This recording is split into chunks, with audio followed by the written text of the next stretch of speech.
One second. Ok, hola a todos. Estoy muy... yo, yo no puedo entender español más que hablar. Yo necesito practicar un poquito más, pero me encanta el español y es a mi sueño hablar español para toda la hora, pero no lo puedo.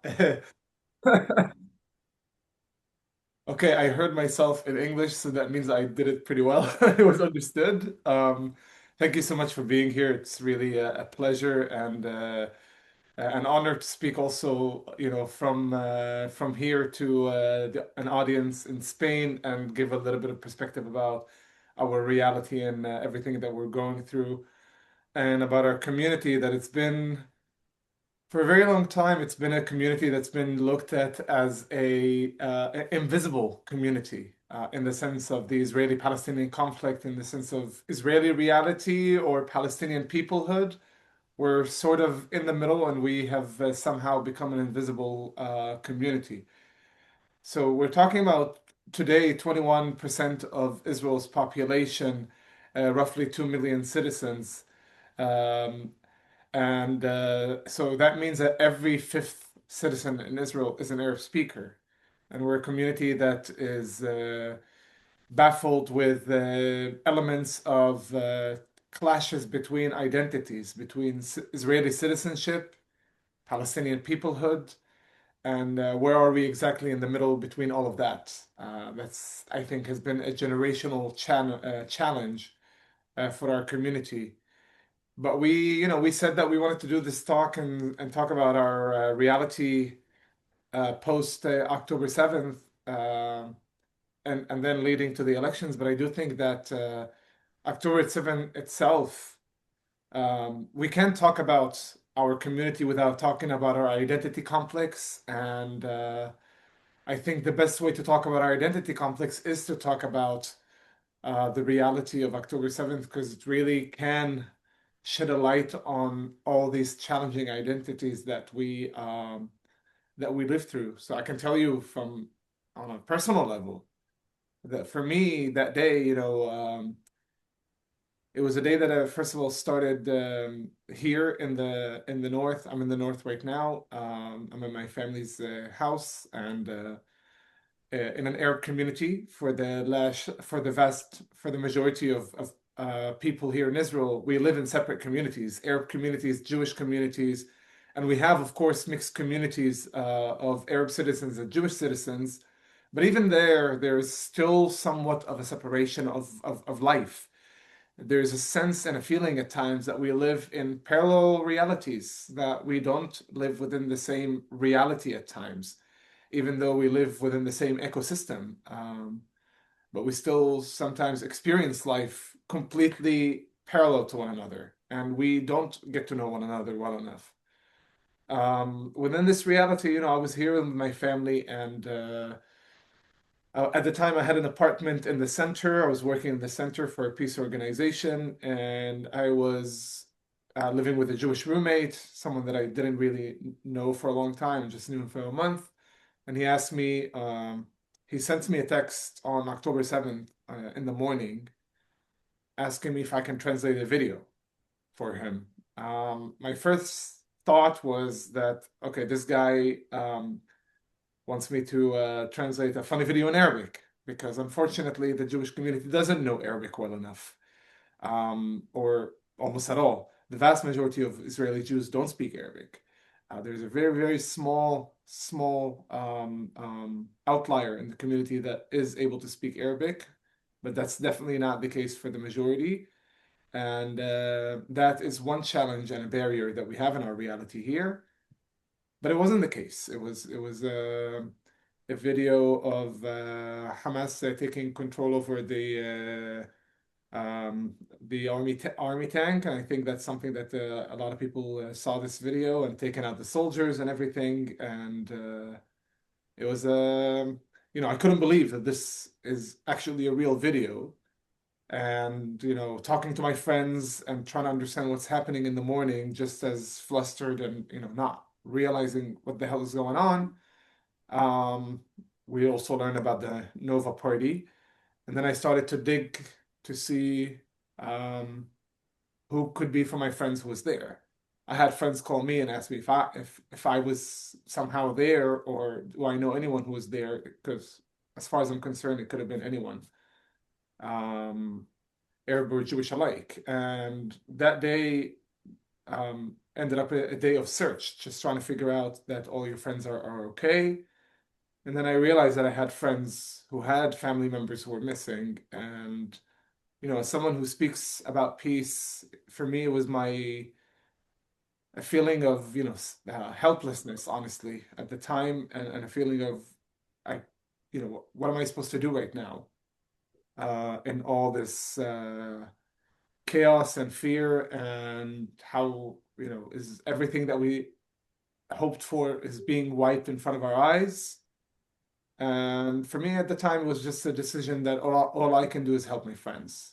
So I just asked them to send me their family members' photos, tried to search for them on Telegram. I told them maybe I'll find some keywords to a Telegram page and somehow locate my friends' family members. I was unsuccessful, and even more so, it was unfortunate that all of them were found killed on that day. And for me, that day was a day of chaos, of mutual fear. Of I think everybody here asked themselves the question of, is this the beginning of the end? Um, is there not going to be an Israel and Palestine to talk about in a week's time? Is what I'm seeing right now on the TV will be at my doorstep in 2 days? Um, so yeah, that was a day that I think all of us were afraid. Arab citizens, Jewish citizens, people were freaked out, and the fear was real among all of us. And I think that was a collective feeling that didn't cross that crossed all political and religious backgrounds. And I think we shared that fear on that day, the trauma, seeing the horrors. It was something that we all of us saw. Later on, I also found out, that a good friend, Muhammad Darawshe, who is an incredible inspiration for activists. He lost his nephew. Muhammad Rashid leads a program in the north of Israel that works on language. Since we mentioned the barrier of language, um, bringing in a community called Givat Chaviva, bringing Arab and Jewish youth to learn language together, because also we live in parallel lives and also go to different schools. We have different school systems, so kids don't meet. And another problem of the barriers that we have between us. Um, and Muhammad Darawshe's nephew was a paramedic. Awad Darawshe, he was a paramedic in the Nova Party. May he rest in peace. And he refused to leave, and he tried to say to help the wounded, and he was killed himself. So yeah, that day it was a day that, we know people who were Arab doctors in the south in the Soroka hospital and working hours on end and try to save people. So I think it was something that we felt together on that day. October 8th comes along, and the first thing I realized that I have I have I couldn't go back to Herzliya. I couldn't go back to where I was living at the time. It was I literally a day after I felt and we felt a mutual fear, Arab and Jewish citizens alike. I wondered, can I even go back? And I had relatives who were in also living there and couldn't drive, and so I went and picked them up. In the middle of all of this, I drove down to the center and I went and picked them up. There were sirens in the center. There was a chaos, but for me, it was something that was worth the risk. And it was also a decision that I knew that I couldn't stay in my own apartment. I picked up my stuff and I went back to the old Arab town. I had a fear, a real fear, after a day where I had mutual fear with my Jewish friends and neighbors that maybe the next day I'll quote unquote pay the price of what happened the day before.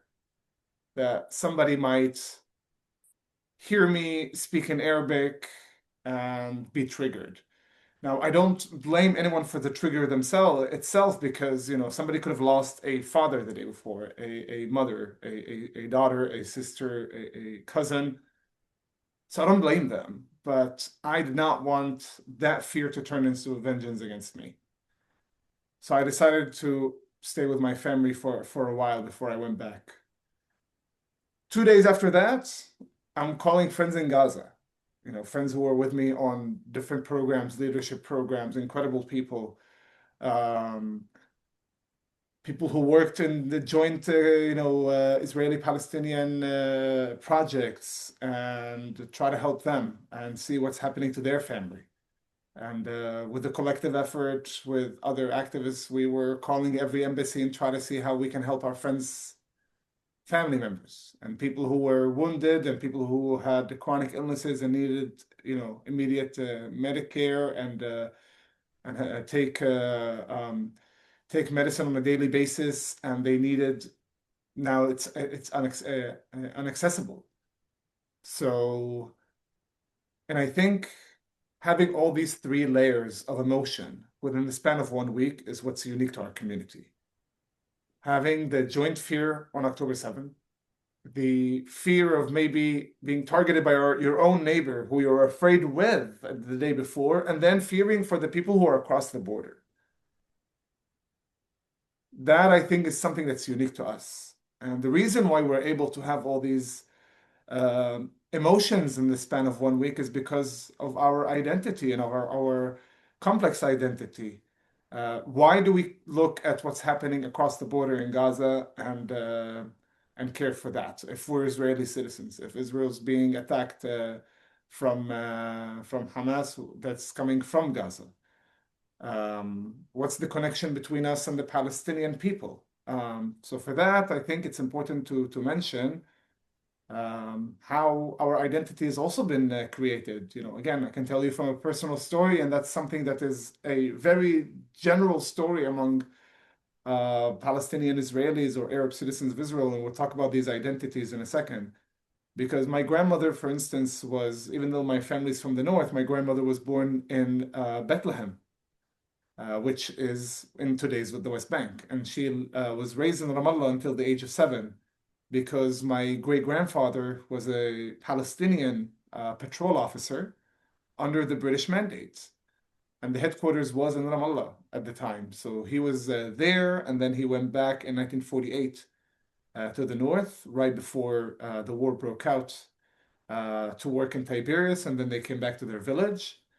And when the war broke out, my great grandfather also decided to desert his post and participate in the war. And as my grandma always recalls, that he went to fight with a Christian platoon that left out of the village that they came from the village of Taran.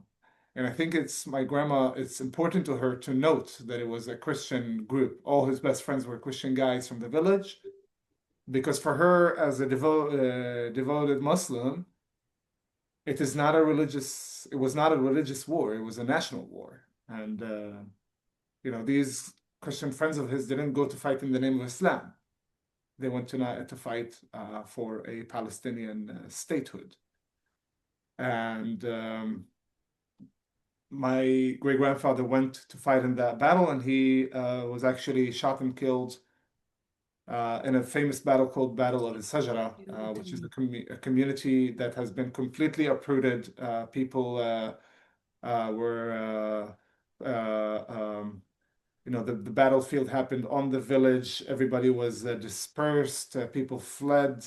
People were pushed out of their homes to run away. And today, the same place is a Jewish town called Ilania. And my family decided to march with other families when the clashes reached their village to Lebanon. But on their way, they realized and heard that the village actually surrendered, and there were no more clashes there. And for them, it was a question of, do we go back home? And even though it was for them a rumor, it was no updates at the time, that's what they heard. But for my family, it doesn't matter who controls the area. It matters that this is our home and we're going to be in our home and we're going to go back. If we're able to go back, we're going to go back. Um, so they decided to go back and they've lived there ever since. And the decision to come back is what created, for me, for our family, 3 generations later, Israeli citizenship. Because if my family stayed in the West Bank, today we would have been Palestinians in the West Bank. If they continued to march to Lebanon, we would have been Palestinian refugees in Lebanon.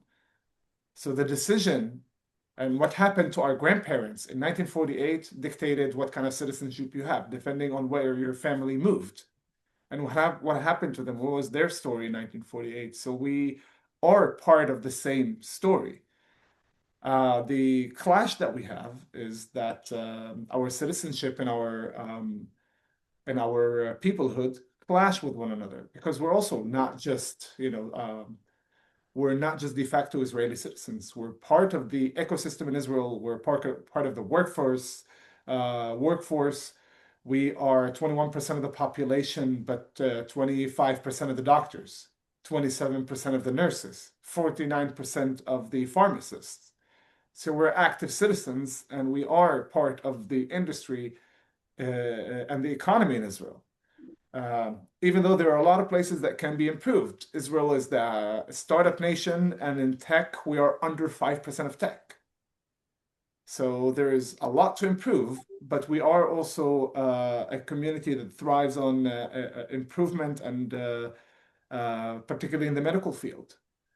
So that's something that we are very proud of as a society.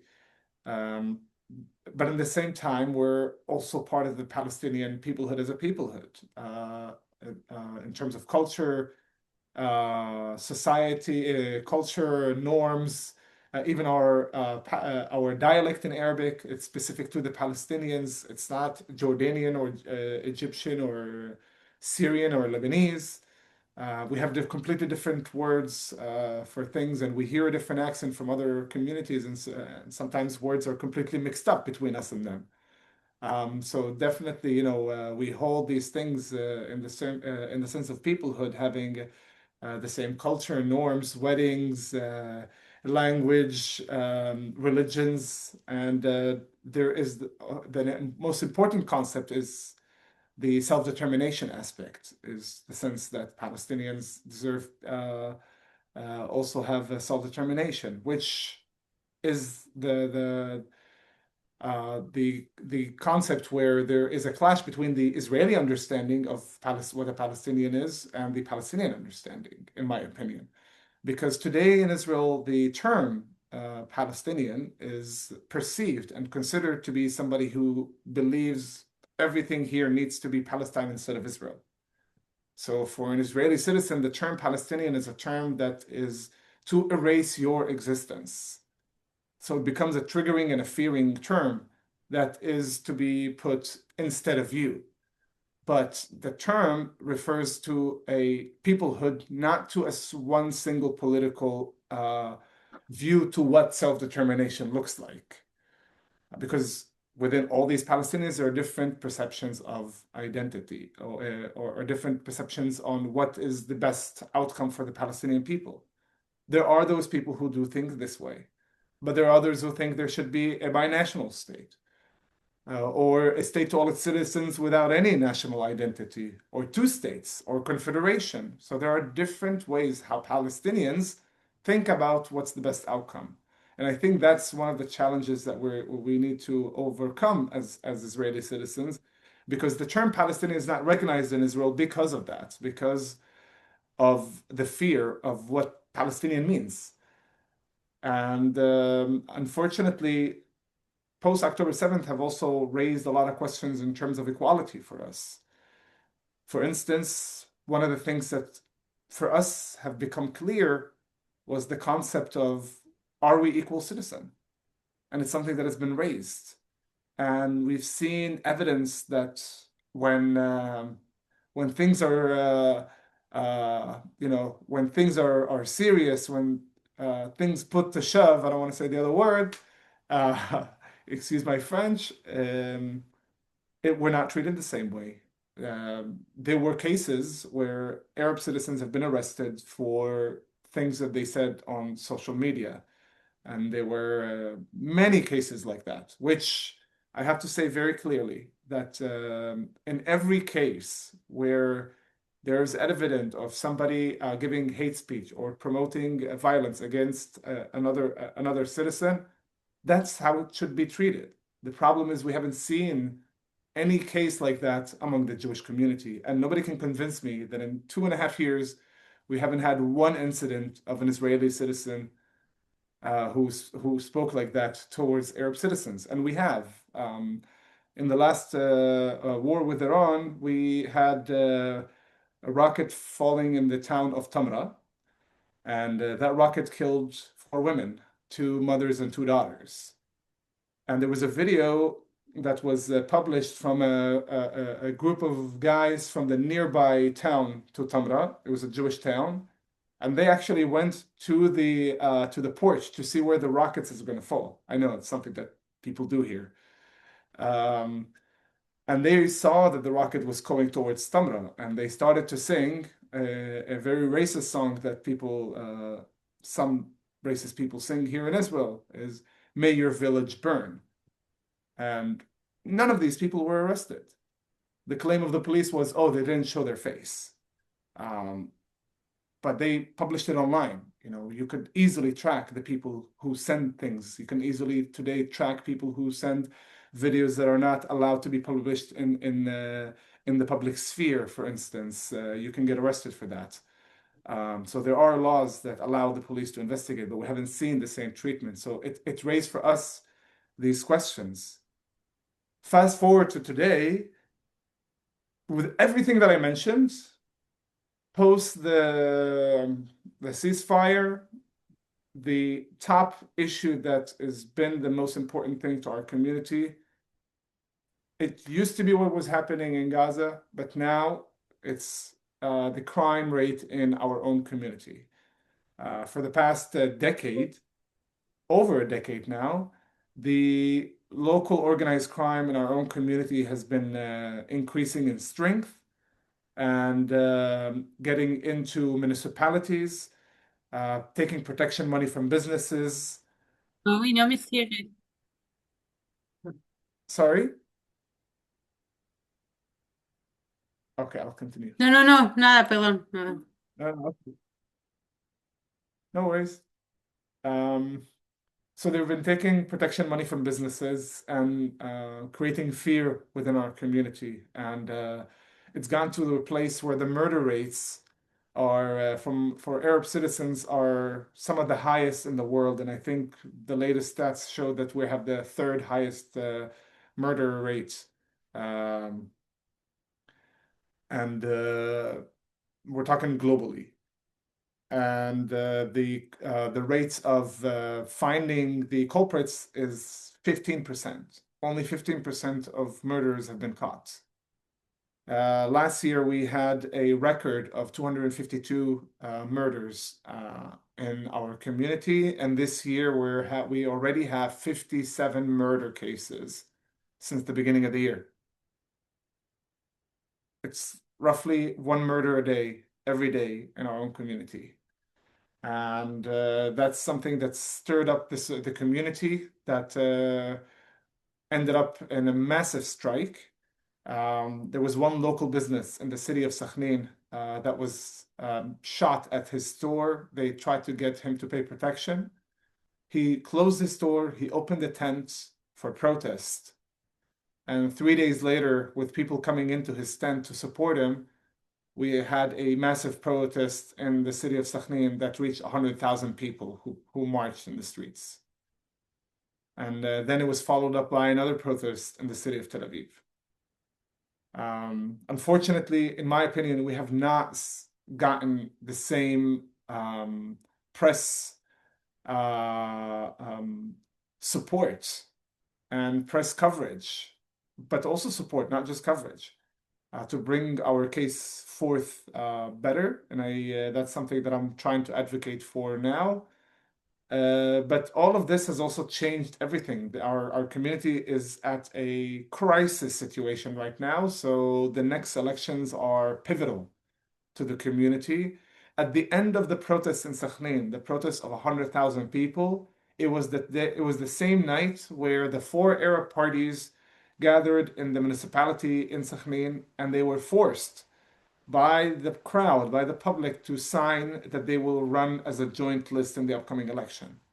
It was something that came from the people, even if the parties might have not wanted that, or not all of them. But it ended up being the case by the people's push towards bringing a joint list together.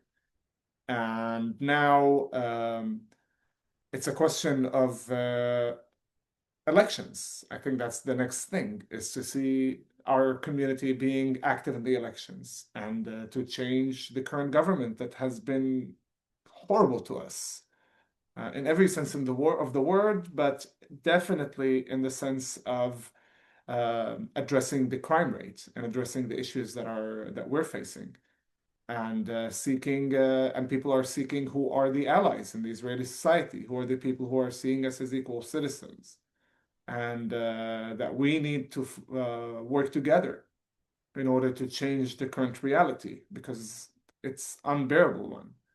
I can tell you on a personal level that literally 2 days ago I was outside of my car picking up my things in the evening. My car is always full of things, and it was evening time after I came back from work, and and that thought came to my mind that maybe I'm right in front of my house. Maybe I'm in the car for too long. I'm on the street for too long.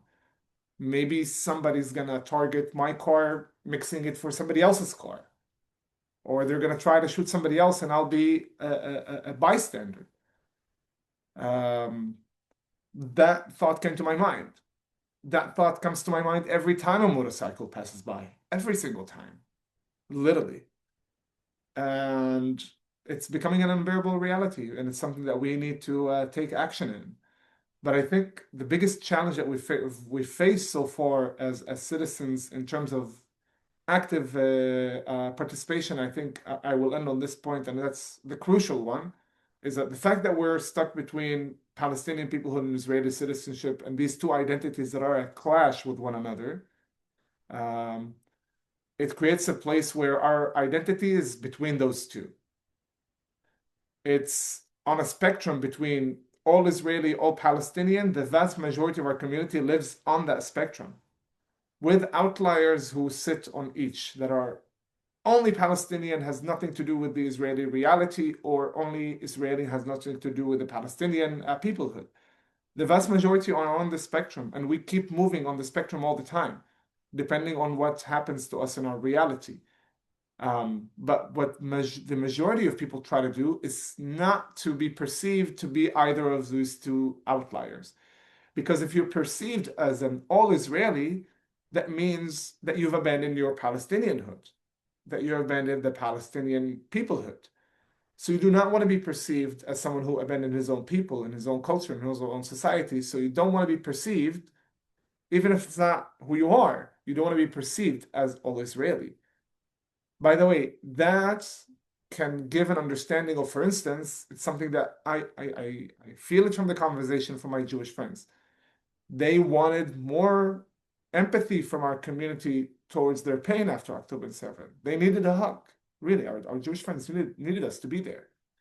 And I think the reason why they haven't seen enough public support post October 7th, it's that zero-sum game of the world of, if you're gonna say something about the Israeli pain, that means you're eliminating Palestinian pain. If you're talking about Israeli children, as if you give a green light to hurt Palestinian children. And that is something that prevents us from being proactive. Um, that is the same thing that held us, by the way, from being active in the judicial reforms protests that took place in early 2023. If we're taking active role in Israeli things, are we abandoning Palestinian issues? It's the same reason why we've never had a Arab party join a coalition except for the last government in 2021. Because it's always been that fear that if I join an Israeli coalition, I'm going to be perceived as I chose the Israeli side versus the Palestinian side. So I'd rather stay in the middle and not take that side. Even in the Rabin government, a government that pushed for two-state solution, the Arab parties only supported it from the outside. And it's not without a reason. It's because of this.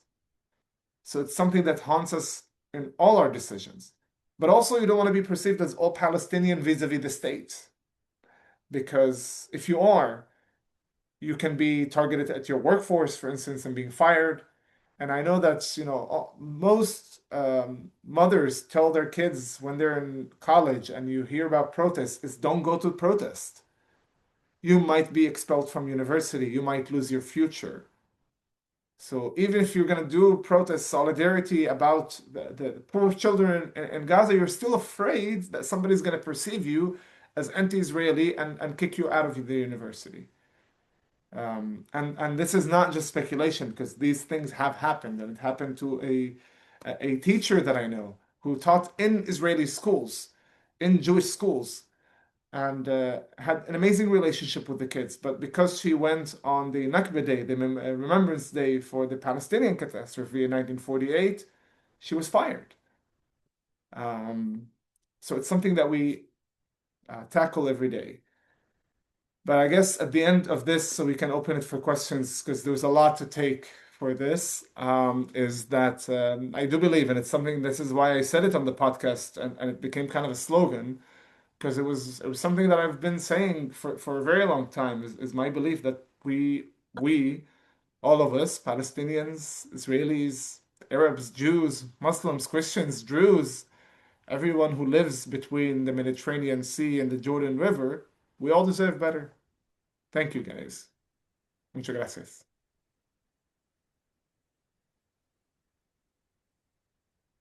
Better.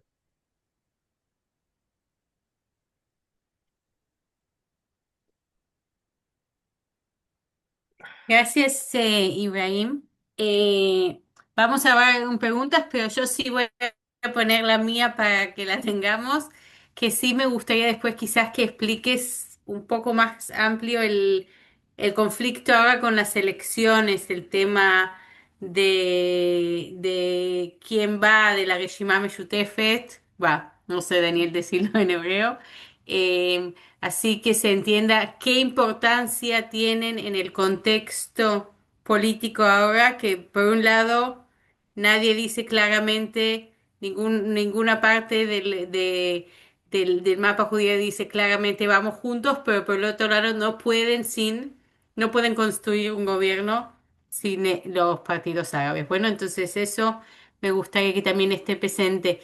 Y bueno, si alguien, Jonás, ¿podés manejar el tema de las preguntas? Sí, perfecto. Por favor, la gente que tenga preguntas que levante la mano y lo iremos viendo. A ver, Justin, please. Hola, muchísimas gracias. Thank you, Ibrahim.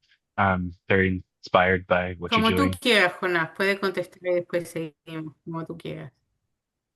¿Me pueden escuchar? Sí, perdona, Justin, creo que es mejor que Ibrahim Ah, claro, responda primero a la pregunta que ha hecho Mijal y luego pasamos a tu pregunta, ¿ok? cierto. Adelante, Ibrahim. Okay, so for the question of the upcoming elections, as you said correctly, the opposition to the current government, in terms of numbers, currently cannot win the elections without the Arab parties. So far, there was kind of like the hack to the system is that potentially Ram, the Muslim party that already was in a coalition before, could potentially join them. That was kind of the idea. And I think this is why the Ram party wasn't keen on joining and being part of a joint list in the past, because the other parties in the joint list are also in this. First, they don't want to join the coalition, and second of all, the other parties in Israel think very low of them. Let's just say it this way. They do not see them as allies, and they see them as anti-Israeli, so they wouldn't consider sitting with them. What the joint list so far looks like is that it's going to be a technical list, meaning that they will run together as one, as in one party, with a division of power between the numbers of the seats. And after the elections, the candidates that are from each party are able to function separately from everybody else. Hypothetically, if we're talking about, the highest number we've ever had for Arab Party was the joint list when they joined together in 2015, and they had 15 seats. So hypothetically, if Ram has 4 seats, they can function independently after the elections. Or if they have 6 seats, they can function independently after the election and maybe join a coalition if they choose to do so. So that's the decision so far. Um, the only party that has publicly stated that they would be willing to sit with Ram or with the Arab parties, or even looking at the Arab public as a partner, has been the Democrats Party. I think they're the only ones who spoke publicly about a Jewish-Arab partnership so far. So we'll see. Maybe we have allies after all.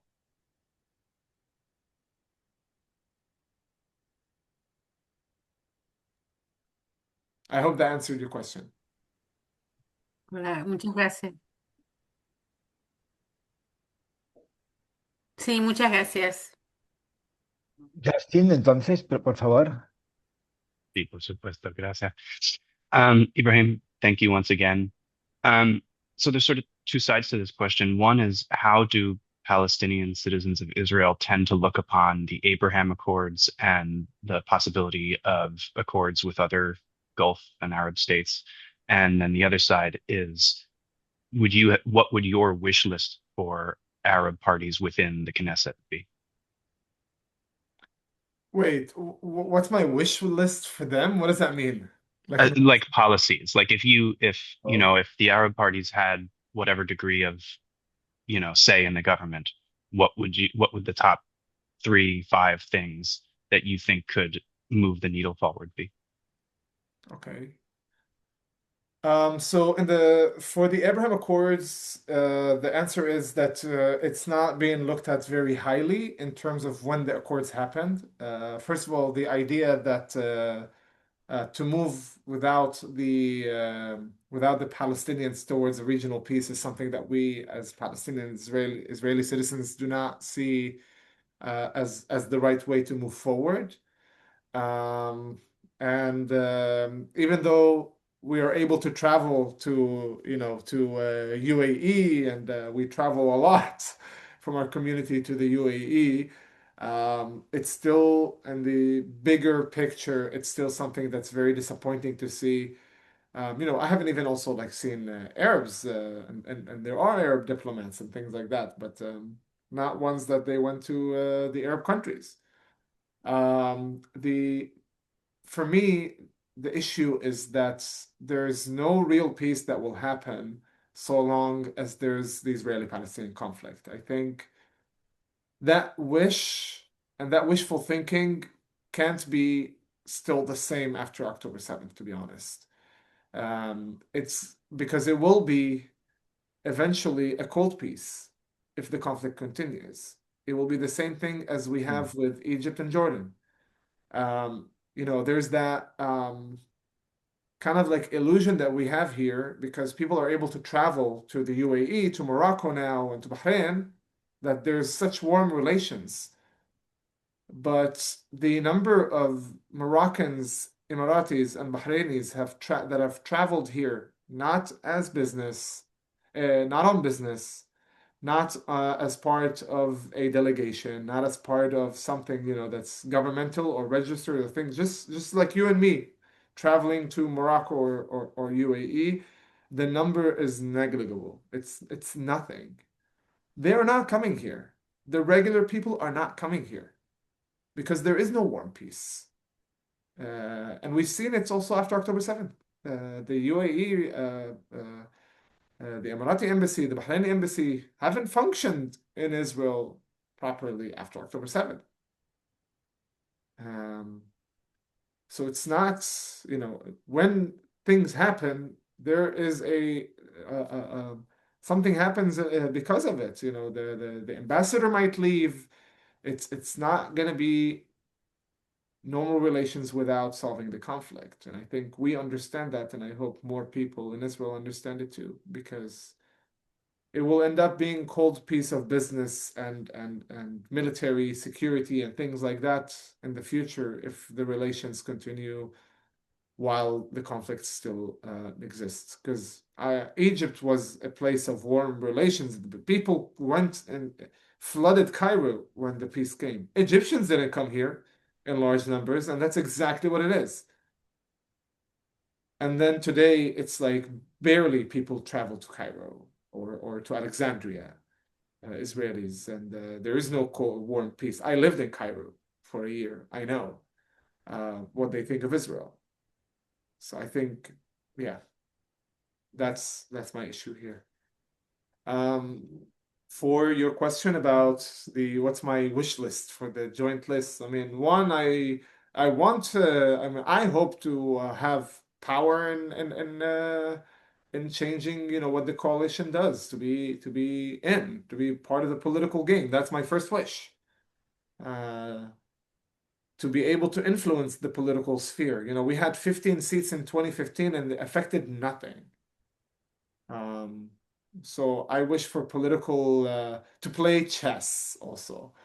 The Haredi parties, for instance, the whole claim against the Arab parties, they're anti-Zionist, they don't believe in Israel, all these things, even though it's not true about all everybody and all the parties and how they perceive politics, and it's a very zero-sum game, and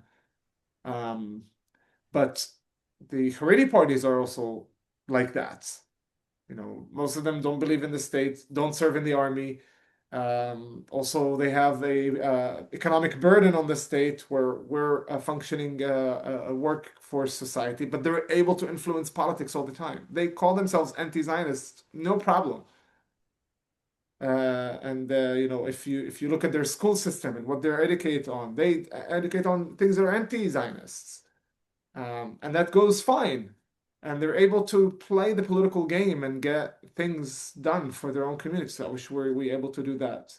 The second thing would be I would focus also, in order to be close together, I wouldn't also only just focus on things to my community.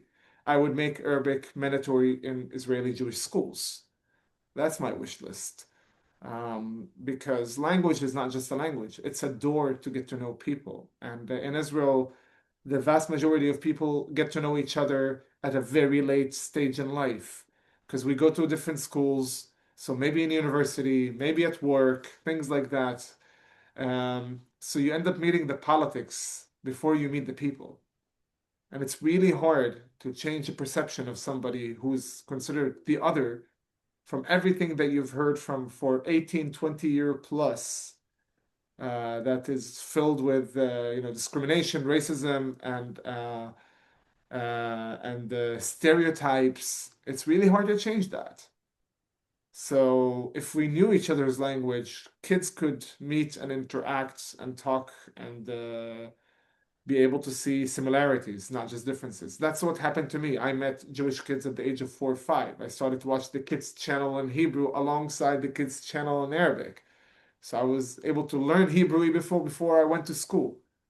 And that opened a door for me. I looked at Jewish kids as kids who spoke a different language. And even when I learned about the politics, it never pushed away from the concept of these are, I met the people first. So when I was introduced to the politics never overweighed the people themselves.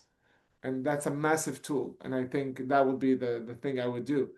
And then I would obviously get rid of all their crime. To put, if you're talking about policy for the Arab sector, is to put a much, much, much heavier focus on where the money goes for municipalities, because the mobs are taking control of municipal money. So that's something that's trackable, and it needs to be monetized and monitored by the state. And there needs to be stricter laws by the state to monitor where that money goes and who's taking projects from the municipality, because that's what they're doing. They're pushing the municipality and bribing them or threatening them to take over, millions of shekels worth of projects, and then they're gone. So that's something I would do. I think, شكرا and then they جزيلا. disappear with it. They do or they do half of the project, or they don't do it, or there's so many stories of what happens, but we are not getting the benefits of it. So I would track that.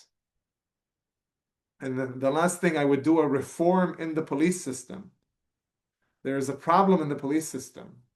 The biggest claim in Israel against the unsolved murder cases is that we are not cooperative in terms of working with the police. There's an issue there, is because there's a conception in the Arab community that the same people who sell weapons, the same people who shoot, are the same people who operate with the police as collaborators and as informants within the Arab community. And not once we've heard stories of anonymous reports to the police that somehow they find out who it is. And we can talk about speculations, but then we have actual proof. Just a month ago, the mayor of Nazareth was arrested for getting the budget of the municipality up to a complete bankrupt, hundreds of millions of shekels that disappeared, and it was a joint operation between him and a local mob inside the city of Nazareth. And there's the unit in Israel, and the police in Israel, that's in charge of all the corruption things within the system, within the governmental and the municipal system. It's the highest unit in Israel. It's called the 433 Lahav unit, that discovers and uncovers huge cases in Israel and works for anti-corruption. The head of that unit was arrested and investigated for giving intel to the mayor of Nazareth that they are investigating him. So it is not speculation when the head of the most elite unit in the police against corruption is calling them the corrupt mayor to tell him we're forced to investigate you because of how bad the situation's gotten. Basically, cover your tracks. So that's what we're dealing with. So I would completely do an overhaul in the Israeli police and take all the corruption out of it. شكرا. I hope that answers the question.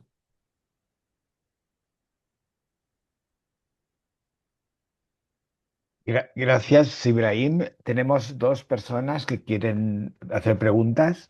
La primera es Oscar y a continuación será Rachel. Adelante, Oscar. Gracias. شكرا كثير. Muchas gracias. Thank you very much. Ibrahim, I follow you, follow your Instagram, I follow your podcast. I'm doing a PhD thesis, and this is going to be a very, very specific question. Maybe you don't know. I'm doing a PhD thesis on Sayed Kashua. Okay, I know the what what the Jewish Israelis think about him. I know a lot about it. It's what appears. But what do Arab citizens of Israel think about his writings? If you're familiar, because I have a feeling that he represented for a long time a lot of the things that you have exposed today here very cleverly, but he gave up suddenly, and he had the chance to leave to United States, which is not what most of the people can do, right? He just gave up and he said, "There's no possibility. There's never going to be peace." He tried to be Jewish.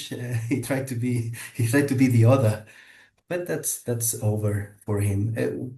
What do Arab citizens of Israel think of his works, of this type of writing, of this attempt to be the other and eventually failing? If it's too specific, I will Oh, write to you an email. no, no, that's Thanks fine. a I lot. mean, Thank you.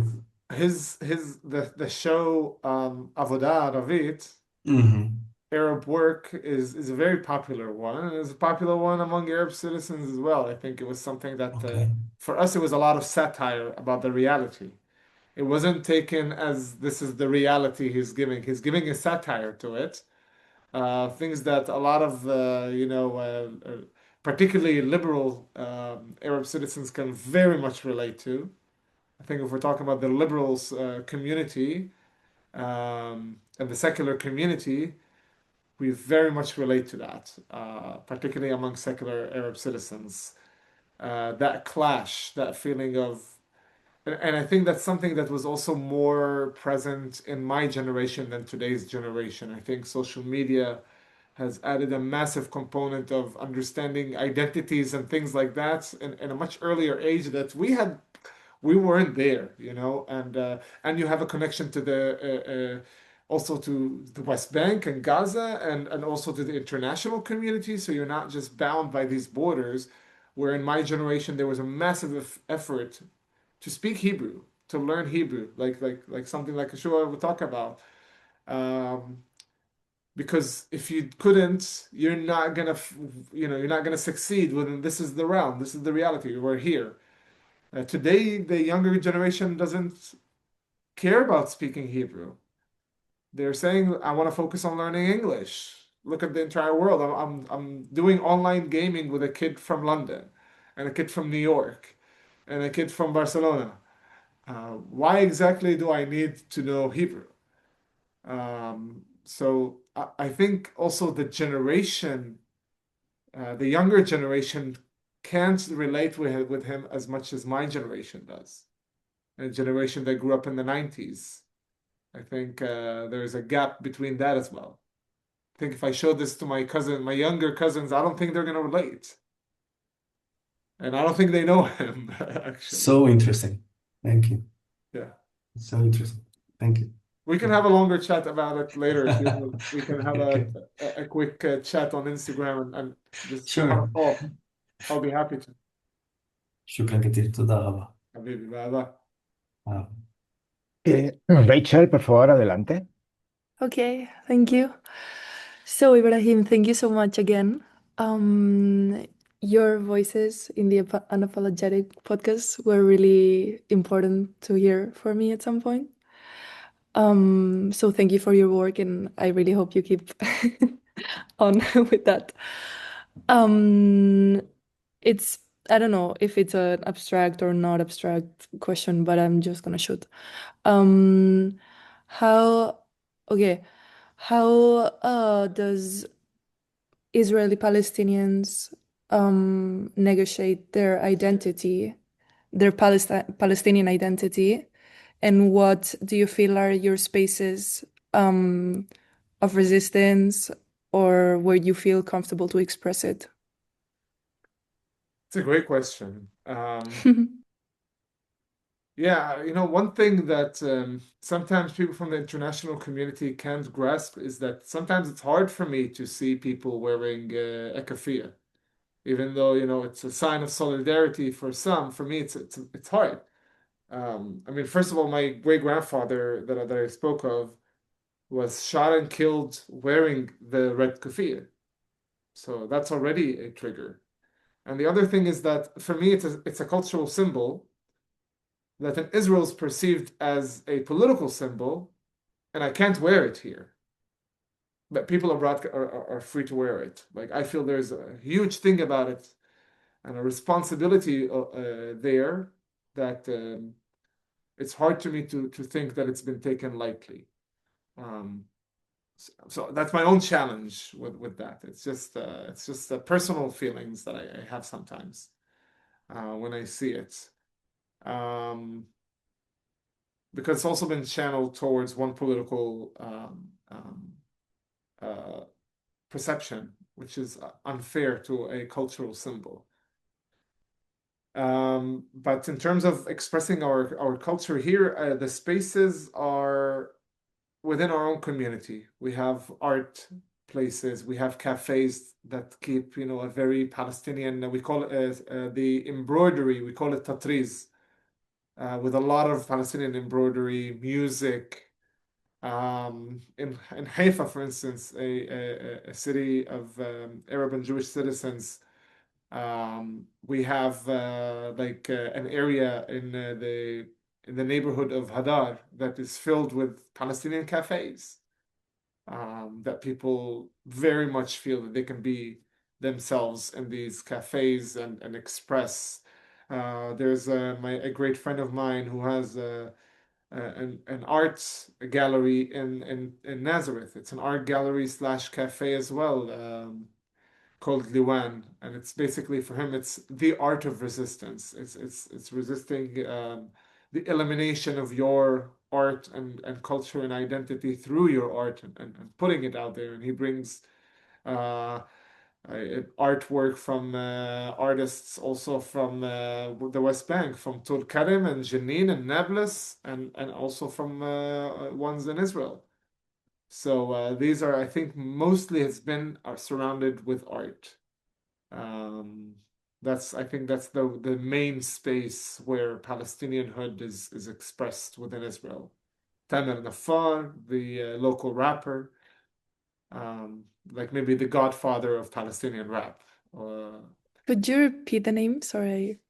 Tamer Yeah, Nafar, okay. Naffar. He's So, basically the godfather of Palestinian rap. okay. תודה. בבקשה.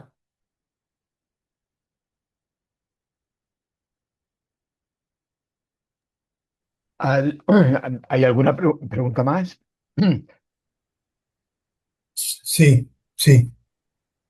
Okay. ¿Puedo? Adelante. Sí, sí. Okay. Ibrahim, thank you very much for your presentation. I would like to ask a very probably technical question. Do you have an estimation of how many Jewish Israelis will vote for the Reshima Meuchedet? Why I'm asking you is because from what I'm talking with my family and with friends in Israel, you can expect quite a lot, but maybe I am biased by, by this private conversation. I think a few thousands, if you're asking me for my estimation of numbers, maybe a 10,000 total. I think Ram was able to bring a couple of thousands in the last elections. There are a couple of people who are Hadash voters and people who want to support a joint list to support the Arab community. So I think if I want to bring it to the max, I would say 10,000. The flip side of it is that 10% of Arab votes go to Jewish parties, traditionally. And that's between Likud, okay? We have people who vote for the Likud, for Netanyahu. We have people who vote for Shas, by the way. Some that people don't know. Shas is a Jewish religious party. But the reason why some people vote for it because they pass laws and they work on communities with low, with socioeconomic issues, families with a lot of kids, to give them more social benefits. So when they pass a law for families with a lot of kids and social benefits, it's not for Jewish families; it's for every family. So that includes Arab families with similar issues. So they can vote for that. Some people voted in the past Labor or Merits, the ones that are more towards the center left and left. So it's across the board, roughly 10% have voted traditionally. Okay, thank you.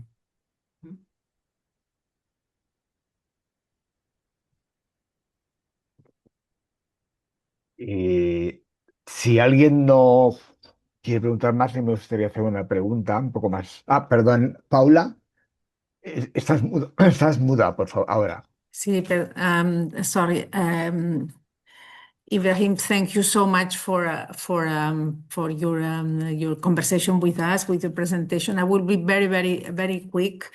Worried about mixed couples, mixed families. Can you just give a little bit of an outline of what's going on after 7th October in families that are of Jews and Palestinians married?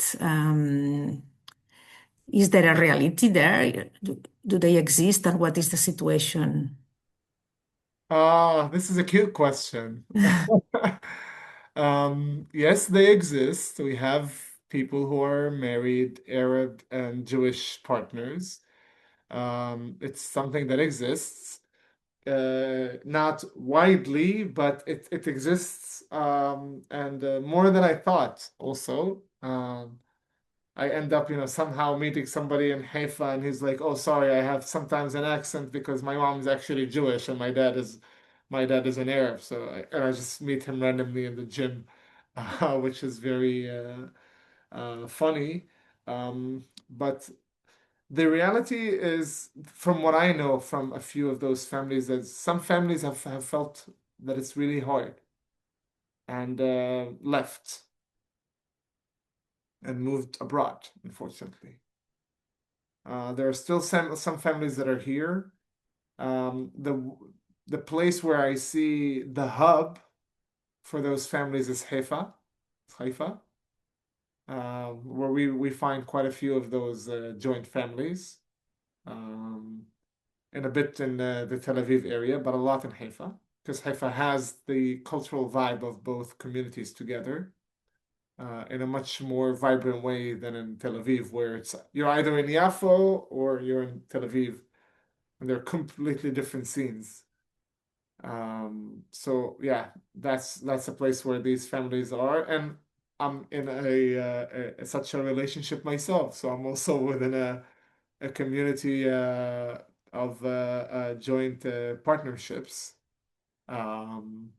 also in Haifa. And yeah, it's I don't know, it's the best of both worlds.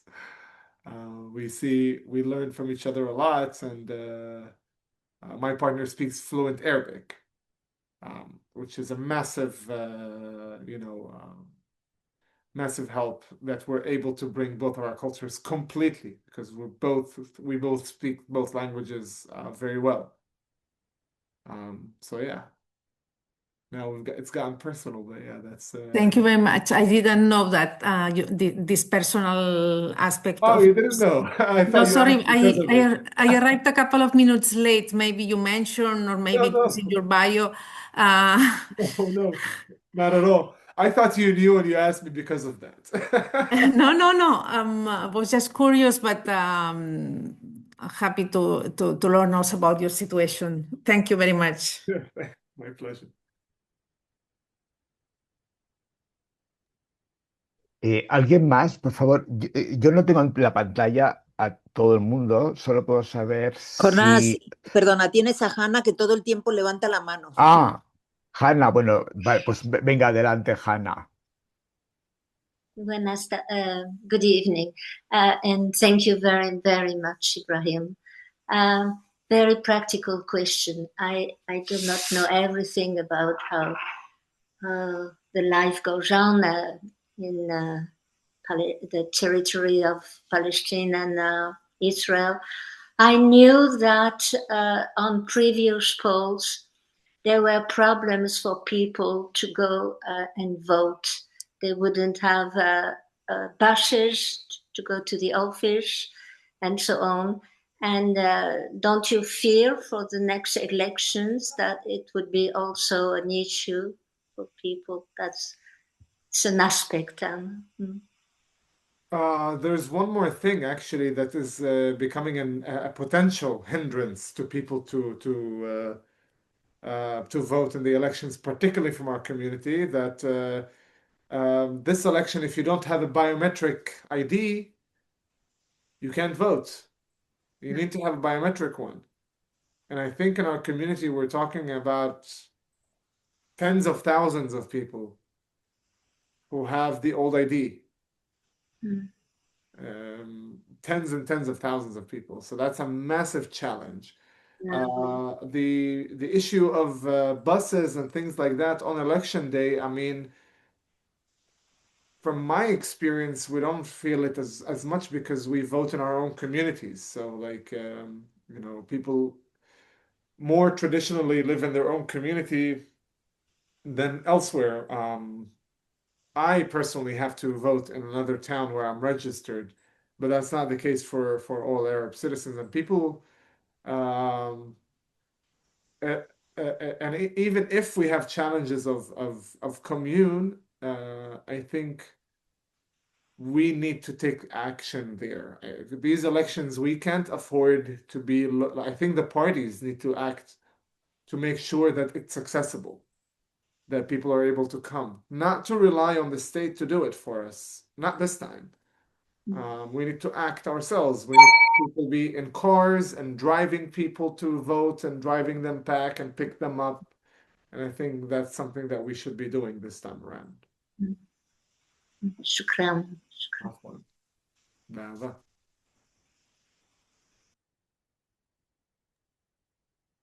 Y alguien más, por favor. Yo creo que lo mejor es que levantéis la mano electrónica que tenéis en la barrita de abajo y así puedo ver claramente si alguien quiere, ha pedido la palabra o no. Si no, sinceramente, solo veo una pequeña parte del público y no todos.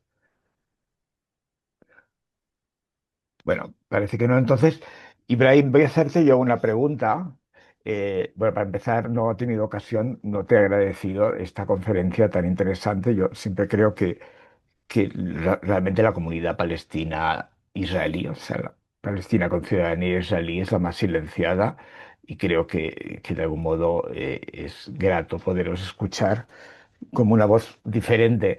Bueno, conozco a varios palestinos israelíes y un poco la sensación que tengo por cosas, por testimonios que ellos me han dicho, ¿no? Y es que, claro, en Israel son palestinos o árabes, porque no les gusta llamar a los palestinos, los llaman árabes, ¿no? Pero si van a países árabes, son israelíes.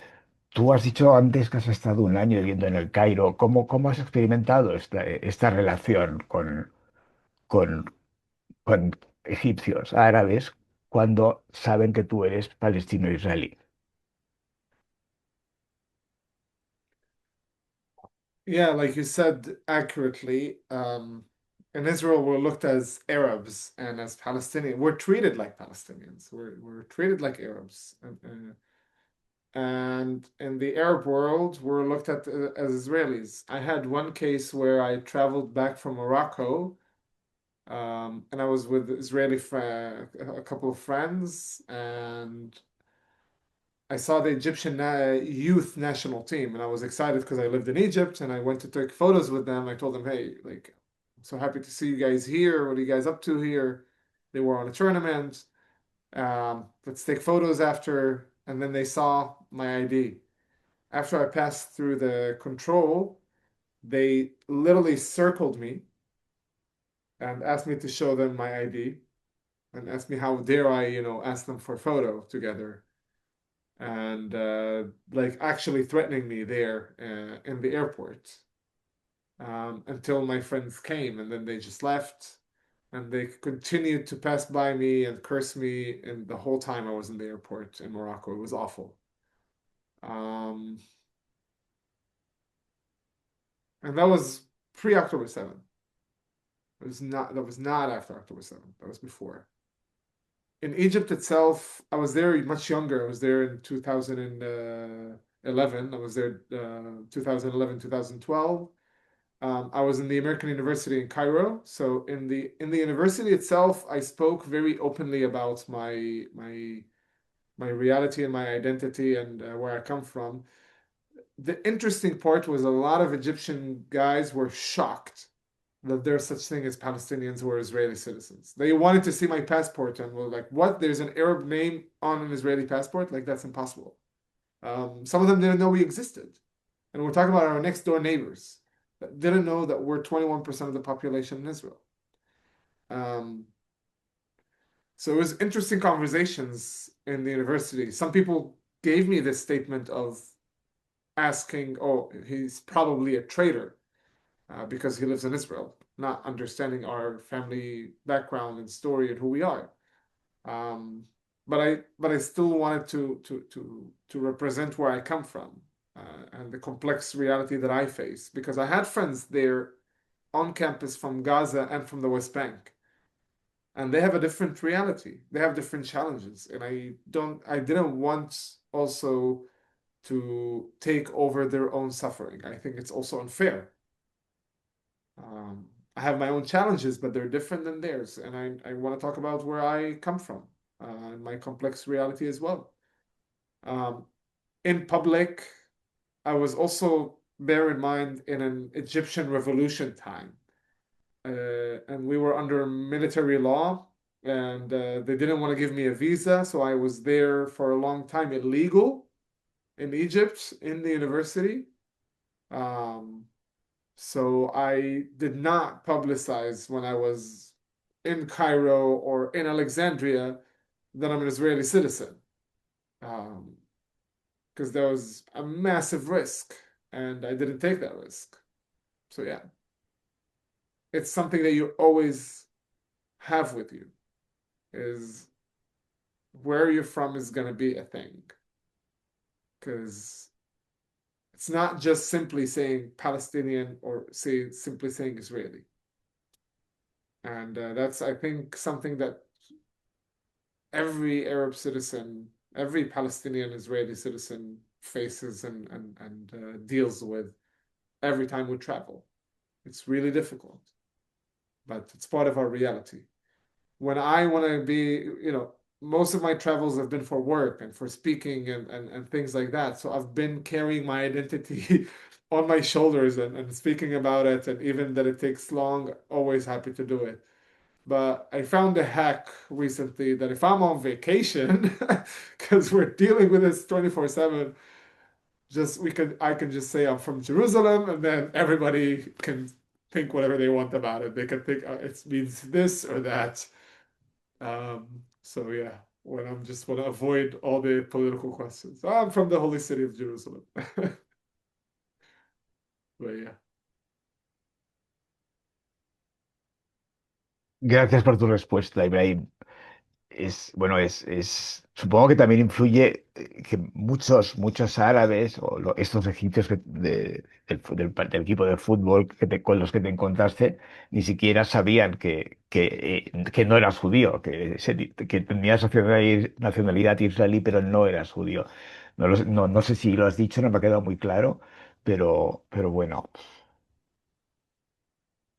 No, they did. Yeah, they did. Because I spoke to them in like Egyptian, Egyptian Arabic, and I told them that I'm also a Palestinian as well. Like, but for them, because I tried to explain where I'm from, and they didn't let me. Like, I was like, do you know who we are? Do you know what my community is?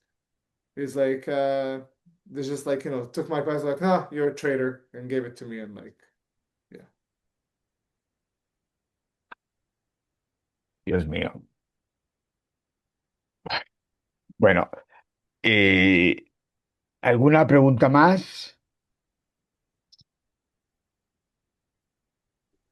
Yo quiero agradecer mucho. Jonás, también podés, si no hay más preguntas. Me parece súper valioso y Sí, súper importante para... ahí Hanna tiene una pregunta. no, una paréntesis, Ibrahim. Your your natural language is Israeli or Arabic? Or no, I would put it the other way. When you speak Israeli or Hebrew,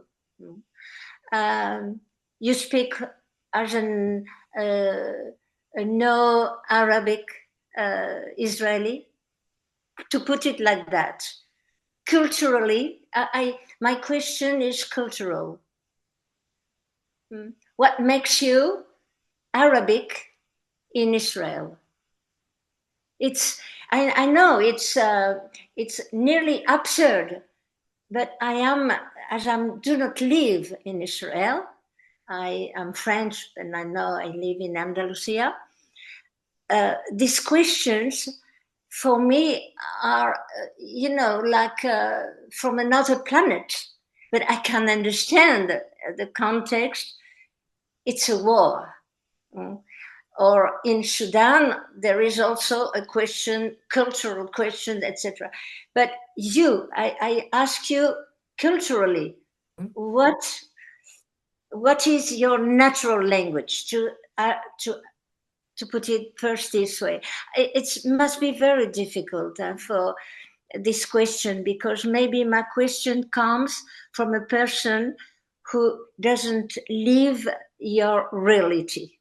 And then I apologize if it's not the point. No, don't apologize at all. I mean, my first language is Arabic. It's, that's the first thing that makes us Arab is that the first words that we speak is Arabic. The term Arab is someone who is born to parents who are from the Middle East and Northern Africa, and their family speaks the Arabic language and practice the Arabic culture. That's an Arab. There are different definitions, but that's the definition that I've also taught in my political science degrees, and the one that I also personally agree with. So the first thing that addresses my identity is my language. You're right in the sense that if I put a kippah on right now, I look like Moroccan Jew, right? Like, it doesn't really matter. We look exactly the same thing in a lot of ways.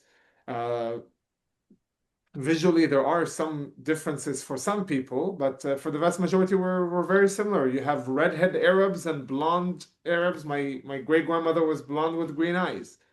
In the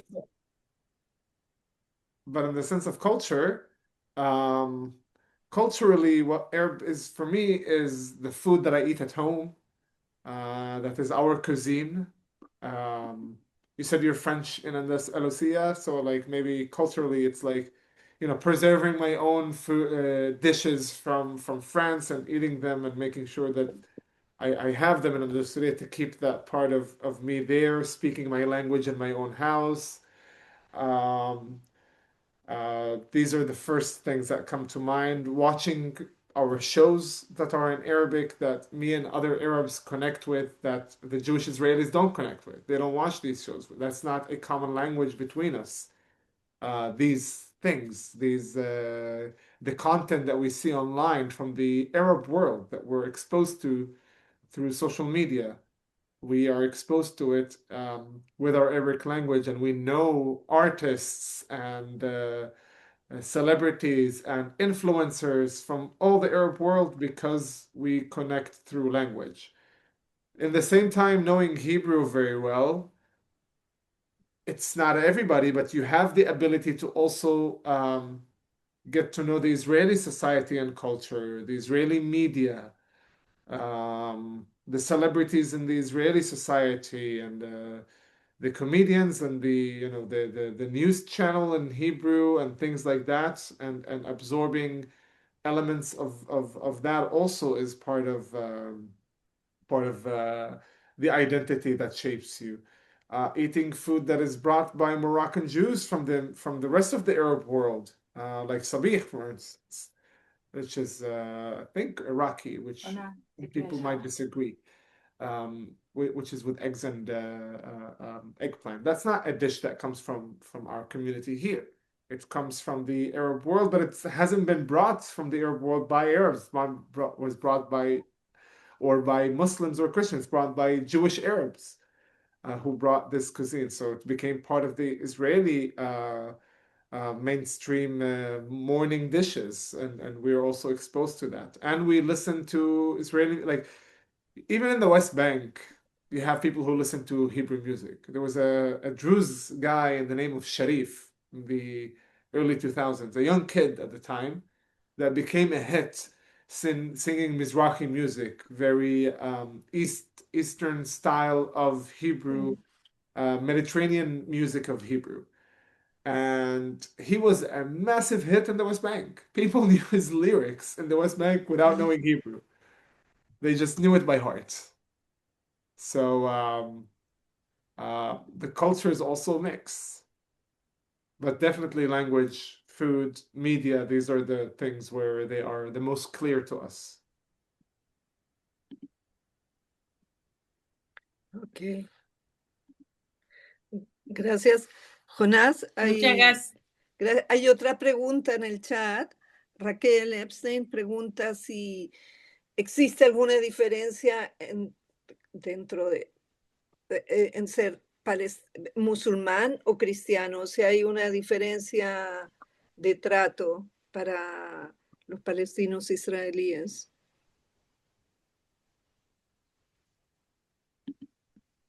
I think it's not necessarily we're treated really differently, but there is a sense of when we are asked, are you Muslim or Christian, without a context of, oh, because I had a question about Islam or I had a question about Christianity, if you're just talking to me, and it happens every time when you're talking to a Jewish Israeli, they ask you what's your religion. It's so weird if you're in, like, from my life in the US, that's very weird. When I lived in the US, nobody asked me about my religion in the US like that. Not to that extent. And it's labeling you. Like that's the feeling. If you're not asking me to ask if something about either or those, like if I'm the right person to ask a question for a religious purpose, for us it feels like being it's a racist question. It's to put us in a box.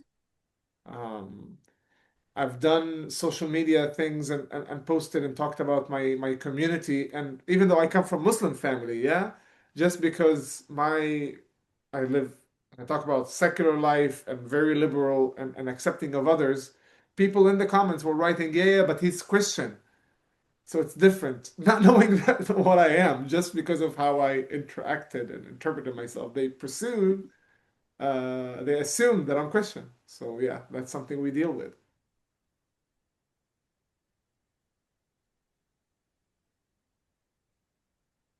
Bueno, aquí en Europa también es muy racista preguntar de qué religión eres y otras cosas más, son más bien del ámbito privado. Sí.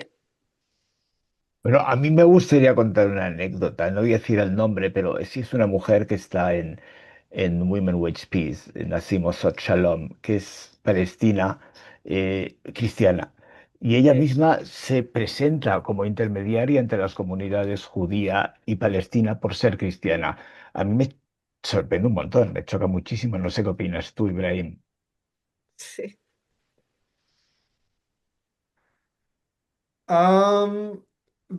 I know this kind of what do you call it? Kind of like a religious group that sees a connection that sees themselves as Messianic Jews, I think they're called. To each their own religious beliefs. You know, I have no if somebody sees that kind of religious identity, who am I to tell them otherwise? So long as it's not something to erase somebody else's identity.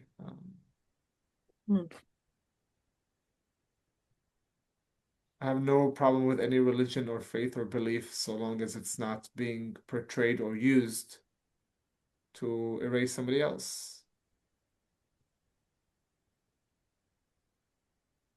Eh, gracias, Daniela. gracias, Ibrahim. Daniela tiene una pregunta. Y Okay. Daniela, Daniela, Muchas gracias, Ibrahim. Gracias por existir. Aunque sea una existencia difícil, porque estás, como tú lo has explicado muy bien, entre dos. Pero a la vez es una existencia imprescindible porque es una encarnación de la resistencia y tal vez de alguna esperanza, de alguna posibilidad, porque claro, tú has hablado de las próximas elecciones que ojalá cambien un poco el paisaje terrible que estamos viviendo, pero me pregunto si hay un futuro, no inmediato, pero un futuro más lejano, donde más de 2 millones de árabes israelíes puedan crecer, multiplicarse y tener su, bueno, su acción, su intervención en el futuro mismo de Israel y en el futuro de sus propias vidas. No sé qué opinas de ese futuro, bueno, un poquito más lejano. Y también quería saber si tú tienes hijos y si qué opinan tus hijos, bueno, cómo están ellos en toda esta coyuntura. So first of all, I don't have kids. Me and my partner we're still not married. It will come. It will be interesting to hear what they have to say, but I do think that this reality already does exist, and to some extent, there are relations. There are people who work to improve the economy, the society, and we saw it even in the toughest times when we had Bedouin people driving to the Gaza envelope to rescue families and to rescue people from the Nova Party. We see them in people working in the medical field together, in surgeries, and we can live in we're literally in the same places in almost every aspect of life, maybe except political, and I think that's where it needs to happen next. To be part of, as you said, to be part of the force that shapes the future of Israel. And I think that will come when we also, as a society, as a political leadership, will also be the ones to mediate the Israeli-Palestinian conflict. We're the only ones who speak both languages. We're the only ones who live both realities, see both pains, see both hopes, both aspirations of people. We need to be the ones who mediate the conflict, not somebody from the outside. So I not just only see us as part of Israel's growth, but I see as a crucial part in solving the Israeli-Palestinian conflict in future. So yeah. Gracias. Bueno, querido público, ya hemos acabado el tiempo, pasan de y media. Eh, Ibrahim, muchísimas gracias por habernos atendido, por habernos expuesto tu difícil realidad. Ha sido un verdadero placer. Y Paula, has levantado la mano, pero me temo que no podemos, que no da tiempo a hacer más preguntas. Lo siento. Eh, y bueno, y muchísimas gracias a todos los asistentes y esperamos realmente que toda esta situación vaya mejorando, no sé cómo. Esperemos que las elecciones aporten algo, tampoco sé cómo exactamente, pero bueno, yo estoy bastante lejos, no soy yo quien tengo que opinar. Gracias, Ibrahim, gracias a todos, un abrazo y nos vemos en la próxima Un sesión minuto. de... Perdón, Y perdón. gracias a Gracias. Daniel. Ay, Sí, perdón, y gracias a Gracias a Daniel todos. gracias Chef, a Daniel. sin el cual sería muy Gracias a difícil Daniel hacer. Chef por siempre facilitar Sí, y sí, por sí, la sí. traducción. Exactamente. Gracias a todos porque igualmente hay mucha gente que nos viene siguiendo desde septiembre pasado, creo que empezamos, ya convocaremos pronto, esperemos en una actividad presencial y nada, muchas gracias. Gracias, Ibrahim.